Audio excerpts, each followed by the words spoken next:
Hi students, we were reading about the lesson number 7 Smarts Animals. So we had already discussed about the two stories named A Ducky Piglet and Three Musketeers. Okay, and today we are going to start story number 3 Cow to the Rescue. बचाव के लिए गाय. So we are talking about the animals. So animals are also sensitive. Okay, and many of us think that animals are dumb. और they do not have brains, उनके दिमाग नहीं होता है और भाई वो तो बिल्कुल बहरे गूंगे होते हैं. But actually it is not so. तो ऐसा नहीं होता है कि भाई उनके दिमाग नहीं होता है, तो वो भी बड़े सेंसिटिव होते हैं, संवेदनशील होते हैं और उनमें भी जो है ब्रेन होता है, वो भी सोचने समझने की शक्ति रखते हैं. So let's start the story number 3 cow to the rescue. One Sunday morning a few years ago. तो एक रविवार की सुबह की दिन की बात है भाई, और काफ़ी साल पहले की बात है. My dad and I went to the move some cows out of a swampy. Swampy होता है दलदली, एंड पैडॉक मीन्स होता है मंडूक तालाब.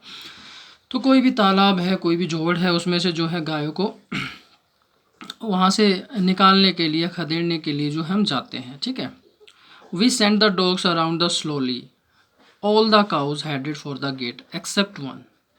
तो भाई धीरे धीरे हमने कुत्तों को चारों ओर भेजा और धीरे धीरे एक को छोड़कर जो है गेट के लिए हमने सभी गायों को ले गए.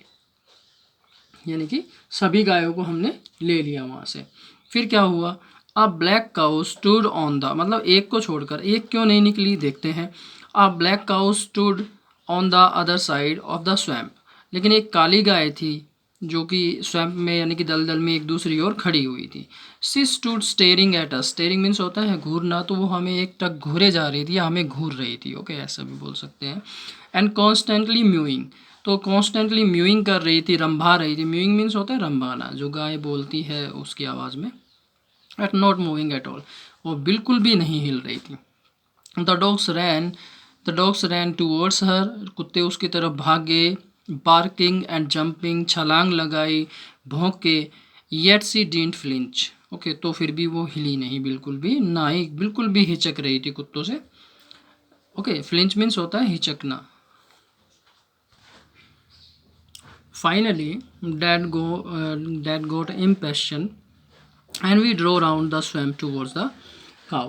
भाई अंत में पिताजी जो है बिल्कुल इम्पैशन हो गए, अधीर हो गए, धैर्य उन्होंने खो दिया. फिर हमने क्या किया? We drove the round of the swamp towards the cow. तो फिर हमने दलदल को ही जो है गाय की तरफ बढ़ाया, मतलब गाय की तरफ हमने थोड़ा सा पानी मारा या बढ़ाया. We reached her wondering why she wasn't moving.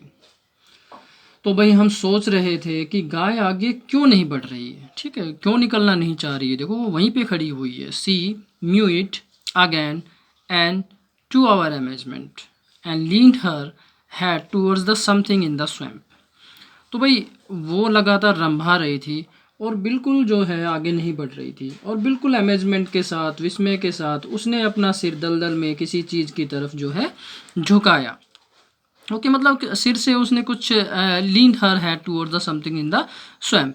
तो उसने दलदल में कुछ बताया, अपने सर से कुछ बताने का प्रयत्न किया. Looking towards the swamp we saw a sheep trapped neck high in the mud. तो भाई हमने क्या हुआ, लुकिंग टूवर्ड्स द स्वैम्प, तो उसने स्वैम्प की तरफ जैसे ही अपनी गर्दन हिलाई, तो भाई हमने भी जो है उसके स्वैम्प की तरफ देखा, कीचड़ की तरफ देखा. तो क्या देखा उसमें कि भाई एक भेड़ की गर्दन जो है कीचड़ में बिल्कुल फंसी हुई थी. We began digging and pulling hard at it. ठीक है, तो हमने भाई उसकी डिग किया, उसको खोदा, उसको पुलिंग किया और भाई उसको खींचा. ठीक है, hard it, pulling hard it and after some time. और भाई हमने बड़ा मतलब कि हार्ड वर्क भी किया, हमने कठिन परिश्रम किया. It and after some time it came out free. और कुछ समय बाद जो है हमने उसको निकाल लिया. Okay, only then did the cow stop mooing. उसके बाद जो है काऊ ने बिल्कुल रंभाना बंद कर दिया, आवाज़ बिल्कुल बंद कर दी. And began trotting round the side of the swamp and out of the gate. और कुछ समय बाद जो है वह बिल्कुल इस स्वैम्प से जो है बाहर आने लगी. ठीक है, and trotting the round of the side and the swamp and out of the gate. तो भाई उसके बाद जो है वो ट्रोट करने लगी, मतलब उसने घूमना शुरू कर दिया और उसके बाद जो है बाहर गेट की तरफ निकल ली। Every time I enter the paddock, ठीक है, तो हर बार जब भी मैं मतलब कि उस मंडूक में, उस तालाब में प्रवेश करता हूँ, ठीक है, तो क्या होता है, I flash back to that day and, तो मैं जैसे उसमें, तो मैं फ्लैश बैक में चला जाता हूँ, मतलब पुरानी यादों में चला जाता हूँ, टू दैट। तो हम फ्लैशबैक के बारे में बात कर रहे थे, तो कहता है कि मैं उन पुराने दिनों के बारे में सोचता हूँ। They think about the courage and intelligence that the cow showed, तो भाई उस गाय ने मतलब कितनी बुद्धिमता, कितने साहस के साथ, उसके साहस के बारे में, उसकी बुद्धिमता के बारे में सोचता हूँ जो उसने दिखाया था। किस लिए दिखाया था, all to have the fellow farm mate, ठीक है, तो एक दोस्त साथी की मदद के लिए जो है उसने कितना साहस, कितनी बुद्धिमता दिखाई उसको बचाने के लिए। सो तो हम ये नहीं कह सकते हैं कि एनिमल्स जो है उनमें दिमाग नहीं होता है, तो इसीलिए जो है काऊ ने कितनी समझदारी दिखाई थी। ओके, तो ये था cow to the rescue. Okay, next story के बारे में है, नेक्स्ट स्टोरी हमारी द स्मार्ट पेशेंट। ओके, उसके बारे में हम कल डिस्कस करेंगे। Okay, thank you.